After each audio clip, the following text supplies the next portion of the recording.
दोस्तों कहते हैं कि अपराध जब हद से ज्यादा बढ़ जाता है तो विनाश होना स्वाभाविक है। आज हम आपको ऐसे ही एक शख्स के बारे में बताने वाले हैं जिसकी क्रूरता के किस्से शायद ही लगभग सबको पता होंगे। शायद ही आप लोगों में से किसी को इस शख्स के बारे में पता नहीं होगा। जी हाँ दोस्तों, हम बात कर रहे हैं आज तक के सबसे निर्दयी और क्रूर शासक के नाम से जाने जाने वाले एडोल्फ हिटलर की। हिटलर का जन्म 20 अप्रैल 1869 को ऑस्ट्रिया में हुआ था। ईयर 1933 से 1945 तक जर्मनी का तानाशाह रहा। यह असल में नाजी पार्टी का लीडर था और वहीं से यह सत्ता में आया। इससे 1933 में इलेक्शन के बाद जर्मनी का चांसलर बना दिया गया। दोस्तों आपको बता दें कि यह माना जाता है कि ये दूसरे विश्व युद्ध को अंजाम देने के पीछे इसके तानाशाही का ही हाथ था। ये इतना क्रूर था कि लगभग 6 मिलियन जूस की हत्या के पीछे इसी का हाथ था। हिटलर अपने शुरुआती दौर में वियना के पास रहता था और 1913 के दौरान वह जर्मनी में रहने आ गया था। पहले विश्व युद्ध के दौरान वह जर्मनी के सेना बतौर सोल्जर उपस्थित था। हिटलर ने 1919 में जर्मन वर्कर्स पार्टी ज्वाइन की, जो बाद में जाकर नाजी पार्टी के नाम से जाने जाने लगी। 1921 में इसे नाजी पार्टी का नेता बना दिया गया। हालांकि 1923 में गवर्नमेंट पावर को हथियाने की इसकी कोशिश नाकाम रही, जिसके बाद इसको 5 साल की जेल की सजा सुना दी गई। जेल में उसने अपने ऑटोबायोग्राफी के फर्स्ट वॉल्यूम रिलीज की। हिटलर को प्रसिद्धि तब मिली जब उसने जर्मनी और अन्य हारे हुए देशों पर होने वाले अन्याय के खिलाफ मोर्चा उठाया। दरअसल जब पहले विश्व युद्ध के दौरान इन देशों की हार हुई थी तब जर्मनी की स्थिति बद से भी बदतर हो चुकी थी और स्थिति इतनी खराब हो चुकी थी कि लोगों के लिए 2 वक्त के खाने के भी इंतजाम करना बहुत मुश्किल हो चुका था। ऊपर से विजयी देशों ने इन देशों पर एक अच्छी खासी रकम का बोझ और डाल दिया था। हालात इतने खराब हो चुकी थी कि पूरे देश में हाहाकार मच गया था। हिटलर शुरुआती में आया तो पहले 6 सालों में ही उसने इस अकाल से निजात दिला दिया, जिसके बाद लोगों का विश्वास उस पर और भी गहरा हो गया। जर्मनी के लोगों को यह विश्वास दिला दिया था कि वह लोग बहुत अलग और विशिष्ट हैं, इसलिए उनका यह हक बनता है कि वो हर जगह अपना कब्जा जमाएं और सब पर राज करें। लोगों को भी हिटलर की यह बातें बहुत प्रभावित करती थी और पूरा देश उनकी इन बातों पर विश्वास करने लगा। और तो और हिटलर ने जर्मनी के लोगों को इस बात से भी वाकिफ कराया कि जर्मनी के इस हार के पीछे वहां रह रहे यहूदियों का हाथ है, क्योंकि उस वक्त जर्मनी में यहूदियों की संख्या बहुत ज्यादा हुआ करती थी। अपने इस क्रूर सोच की वजह से उसने वहां पर इन यहूदियों पर अत्याचार करके उनकी हत्या करना शुरू कर दिया। हिटलर अपनी इसी सोच के साथ आगे बढ़ता गया और उसने मन में बना लिया था कि वो और देशों पर कब्जा करके जर्मनी को दुनिया का सबसे शक्तिशाली देश बनाएगा। इसके लिए जो सबसे पहला देश उसने चुना वह था पोलैंड, क्योंकि उसे ऐसा लगता था कि पहला विश्व युद्ध के हार के पीछे पोलैंड का भी हाथ है। जब जर्मनी में हिटलर अपने उफान पर था तभी इटली में भी एक तानाशाह का बोलबाला हुआ करता था। इसका नाम था बेनितो मुसेलिनी। मुसेलिनी का जन्म 29 जुलाई 1883 को हुआ था। वह नेशनल फोर्सेस पार्टी का लीडर था। मुसेलिनी 1922 से लेकर 1943 तक इटली का प्राइम मिनिस्टर था।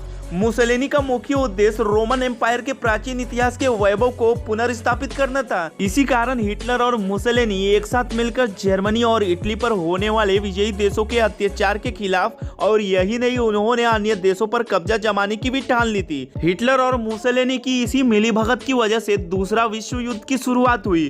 समय के साथ साथ जापान ने भी इटली और जर्मनी का साथ देना शुरू कर दिया। तीनों देश मिलकर दुनिया भर में राज करना चाहते थे। कहीं न कहीं इनकी यह मिलीभगत अन्य देशों के लिए खतरा बनती जा रही थी। इसी वजह से ब्रिटेन, रसिया, फ्रांस और यूएस ने मिलकर एक संगठन तैयार किया और चारों देशों ने मिलकर आयरलैंड नेशन का गठन किया। वही हुआ जिसका डर था। जर्मनी ने 1 सितंबर 1939 में पोलैंड पर हमला कर दिया और यहीं से शुरू हुई दूसरे विश्व युद्ध की। असल में इस दौरान पोलैंड के ब्रिटेन के साथ एक ट्रीटी साइन थी, जिसके तहत पोलैंड को किसी भी तरह के बाहरी हमले से बचाने की जिम्मेदारी ब्रिटेन की थी। इस वजह से युद्ध अकेला पोलैंड का ही नहीं बल्कि पोलैंड के साथ साथ इसमें इंग्लैंड भी शामिल हो गया। जब इंग्लैंड में दाखिल होने का फैसला किया तो फ्रांस भी पीछे नहीं रहा, लेकिन तब तक जर्मनी ने पोलैंड पे पूरी तरह से कब्जा कर लिया था। हालांकि इसके बाद कोई ठोस कदम नहीं उठाया गया, लेकिन जर्मनी के इस हरकत की वजह से पूरी दुनिया में तनाव का माहौल बन गया था। अब सारे देश धीरे धीरे युद्ध के लिए तैयार होने लगे थे। जर्मनी का पोलैंड पर हमला करने के बाद और उस पर कब्जा करने के बाद हौसला और बढ़ गया था। इसी की देन थी कि 9 अप्रैल 1940 को जर्मनी ने एक और कदम बढ़ाया। नॉर्वे और डेनमार्क में भी हमला करके अपना कब्जा जमा लिया। एक के बाद मिलती जा रही इन जीतों की वजह से हिटलर अब अहंकार में डूबा हुआ आगे बढ़ता चला जा रहा था। हिटलर अपने इसी उद्देश्य में लीन था कि उसे पूरे विश्व में जर्मनी का झंडा लहराना है। इसी सोच के साथ उसने बेल्जियम और हॉलैंड पर भी अपना हमला बोलते हुए फ्रांस पर आक्रमण कर दिया। फ्रांस में हिटलर के आक्रमण का सामना नहीं कर पाया और आखिरकार फ्रांस ने जर्मनी के सामने अपने घुटने टेक दिए। यही जीत जर्मनी के लिए बहुत अहम साबित हुई और इसके बाद हिटलर ने एक और देश पर अपना कब्जा जमाने का निर्णय लिया और यह देश था इंग्लैंड। जर्मनी को पूरा यकीन था कि वो इंग्लैंड पर भी जीत हासिल कर लेगा और इसलिए उसने इंग्लैंड पर बार बार हवाई हमला शुरू कर दिया। और उस समय इंग्लैंड से टकराना कोई बच्चों का खेल नहीं था, क्योंकि उस वक्त तक हमारा देश भी इंग्लैंड का गुलाम था। इंग्लैंड ने अपनी ताकत दिखाते हुए जर्मनी के हवाई हमलों का जवाब देना शुरू कर दिया, जिसके बाद जर्मनी की हालत खराब होने लगी और आखिर में इंग्लैंड ने जर्मनी को बाहर खदेड़ने में कामयाब हो गई।